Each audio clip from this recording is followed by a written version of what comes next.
This is another photo that I took while driving between Oklahoma and Nebraska. I was actually driving back from Nebraska to Oklahoma, and I didn't have my mind set on windmill photos specifically, but I did have that concept in the back of my mind.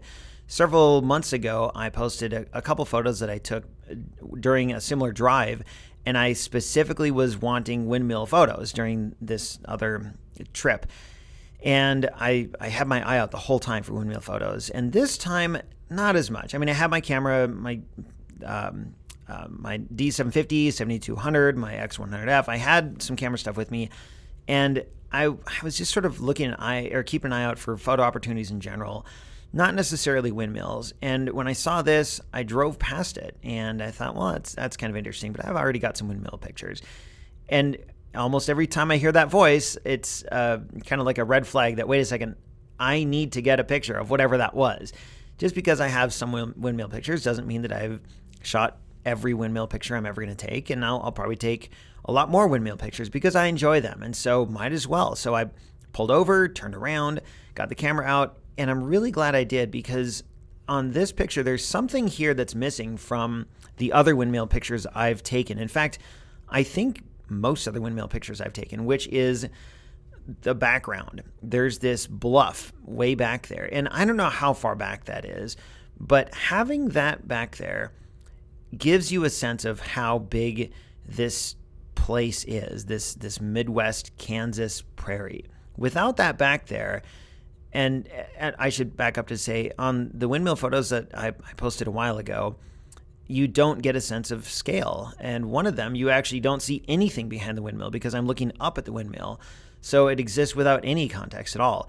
Here, you just get a sense that this is like one object on this vast wind-swept plain. And if you look at the grass, you can see the grass is like sweeping to the left because it was pretty windy when I shot this.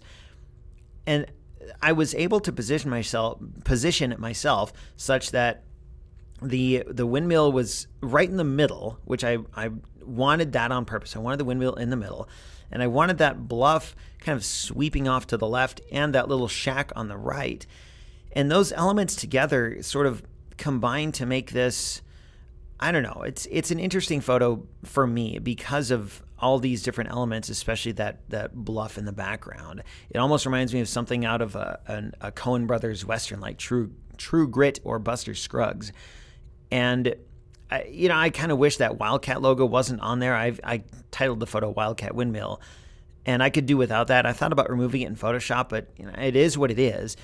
Without that logo, I think you could probably look at this and think it was taken any time in the past 100 years, and there would be no real indication that this is a modern picture at all. So it was fun to take this. I'm really glad I turned around. I'm glad I had my camera with me. Shot this at f2.8, 4,000th of a second, because it was broad daylight. It was cloudy daylight, I guess. And was zoomed all the way into 200 millimeters. ISO 100, which I did on purpose to get as rich of a photo in terms of color data as possible. And I quite like it. Maybe, I don't know if I'll get it printed. I got a couple other photos printed. I like it. I don't know if I like it that much. It was just an interesting photo to take.